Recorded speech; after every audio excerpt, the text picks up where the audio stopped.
Hi hello ಎಲ್ಲರೂ ಹೇಗಿದ್ದೀರಾ ಚೆನ್ನಾಗಿದ್ದೀರಾ ಅಂತ ಅಂದ್ಕೊಂಡಿದ್ದೀನಿ. Welcome back to my channel. Dasara ಹಾಗೂ ವಿಜಯದಶಮಿ ಇರೋದ್ರಿಂದ ಎಲ್ರಿಗೂ ಹ್ಯಾಪಿ ದಸರಾ, ಹ್ಯಾಪಿ ವಿಜಯದಶಮಿ. ಇವತ್ತು ಗುರುವಾರ ಆಗಿದ್ದರಿಂದ ನಾವು ಕಾಮಧೇನು ಕ್ಷೇತ್ರದಿಂದ ಇವತ್ತಿನ ಬ್ಲಾಗ್ ಸ್ಟಾರ್ಟ್ ಮಾಡ್ತಾಯಿದ್ದೀನಿ. ಇವತ್ತು ದೇವಸ್ಥಾನಕ್ಕೆ ಬಂದಿದ್ದೀವಿ.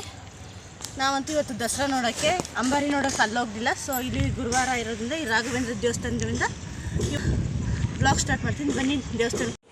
ಇವಾಗ ನಾವು ದರ್ಶನ ಮಾಡೋಕ್ಕೆ ಒಳಗೆ ಹೋಗ್ತಿದ್ವಿ. ಅಲ್ಲಿ ವೀಡಿಯೋ ಮಾಡೋಕ್ಕೆ ಬಿಡಲಿಲ್ಲ. ಸೊ ಅದನ್ನೆಲ್ಲ ಮುಗಿಸ್ಕೊಂಡು ಈ ಕಡೆ ಪಕ್ಕದಲ್ಲಿ ಸಾಲಿಗ್ರಾಮ ಮತ್ತು ಮ್ಯೂಸಿಯಂ ನೋಡಿಕೊಂಡು ನಾವು ಹಾಗೆ ಹೊರಗಡೆ ಬಂದ್ವಿ. ಇಲ್ಲಿ ರಾಯರ್ ಬುಕ್ಸು ಮತ್ತು ಕೃಷ್ಣನ್ ಬುಕ್ಸು ಮತ್ತು ಆಧ್ಯಾತ್ಮಿಕ ಎಲ್ಲ ಥರದ ಬುಕ್ಸ್ಗಳು ಇದ್ವು. ನೋಡ್ಕೊಳ್ತಾ ಹಾಗೆ ಬಂದ್ವಿ.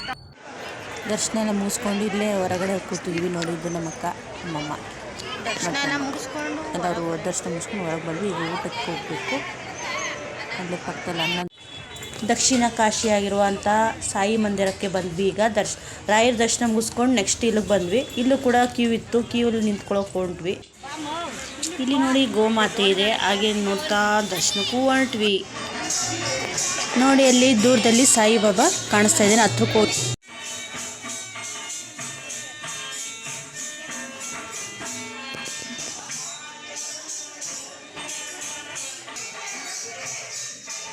ಇಲ್ಲಿ ಭಜನೆ ಸೌಂಡಿಗೆ ಜಾಸ್ತಿ ವಾಯ್ಸ್ ಓವರ್ ಕೊಡೋಕ್ಕಾಗಲಿಲ್ಲ. ಹಾಗಾಗಿ ಇಲ್ಲಿ ಭಜನೆ ಮುಗಿಸ್ಕೊಂಡು ಸಾಯಿಬಾಬನ ದರ್ಶನ ಪಡ್ಕೊಂಡು ಹಾಗೆ ನಾವು ನೋಡ್ತಾ ಹೊರಗಡೆ ಬಂದ್ವಿ. ನಾವು ಹಾಗೆ ಬರ್ತಾಯಿದ್ವಿ ನಮ್ಮ ಅಮ್ಮರ ಮನೆಗೆ ಹೋಗೋಣ ಅಂತ. ಇಲ್ಲಿ ಕೂಡ ಸೊಲ್ಲಾಪುರಂ ದೇವಸ್ಥಾನ ಇತ್ತು. ಅಲ್ಲೂ ಬನ್ನಿ ಮುರಿಯೋಕ್ಕೆ ಎಲ್ಲ ಸಿದ್ಧತೆ ಮಾಡಿಕೊಂಡು ಮಾರ್ಗ ಟಮಟೆ ಎಲ್ಲ ಚೆನ್ನಾಗಿತ್ತು. ಅಲ್ಲೂ ಕೂಡ ಬನ್ನಿ ಮುರಿದ್ರು. ಬನ್ನಿ ಮುರಿದ ಮೇಲೆ ನಾವು ಈಗ ನಮ್ಮ ಅಮ್ಮರ ಮನೆ ಇರ್ತಾವ ಇರೋ ಆಂಜನೇಯನ ದೇವಸ್ಥಾನಕ್ಕೆ ಹೊರಟ್ವಿ. ಇದು ಬೋಡ್ಗುಂಡೆ ಆಂಜನೇಯ ದೇವಸ್ಥಾನ. ಇಲ್ಲಿ ಗಣಪತಿ, ಚೌಡೇಶ್ವರಿ ಮತ್ತು ಚೌಡೇಶ್ವರಿಗೆ 9 ದಿವಸದ ಅಲಂಕಾರ ಎಲ್ಲ ಮುಗ್ದು ಇವಾಗ ಬನ್ನಿ ಕೂಡ ಮುರಿದಾಗಿತ್ತು. ಇಲ್ಲಿ ನಾವು ಬರೋದಕ್ಕೆ ಲೇಟ್ ಆಯಿತು. ಬರ್ತಾ ಅಂದವೇ ಮಳೆ ಬೇರೆ ಇತ್ತು. ಹಾಗಾಗಿ ಮುಗಿಸ್ಕೊಬರೋಷ್ಟಕ್ಕೆ ಮಳೆ ಬಂದಿತ್ತು. ಹಾಗಾಗಿ ನಮಗೂ ಸ್ವಲ್ಪ ಬನ್ನಿ ಸಿಕ್ತು. ಇದು ನೋಡಿ ಆಂಜನೇಯನ ದೇವಸ್ಥಾನ.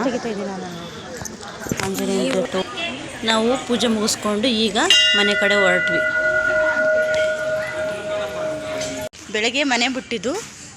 ಈಗ ದೇವಸ್ಥಾನಗಳೆಲ್ಲ ರೌಂಡ್ ಹೊಡ್ಕೊಂಡು ಈಗ ಕೊನೆ ಲಾಸ್ಟ್ಗೆ ದಸರಾ ಹಬ್ಬದ ಬನ್ನಿ ತಗೊಂಡು ಈಗ ಅಮ್ಮನ ಮನೆಗೆ ಹೋಗ್ತಾಯಿದ್ವಿ.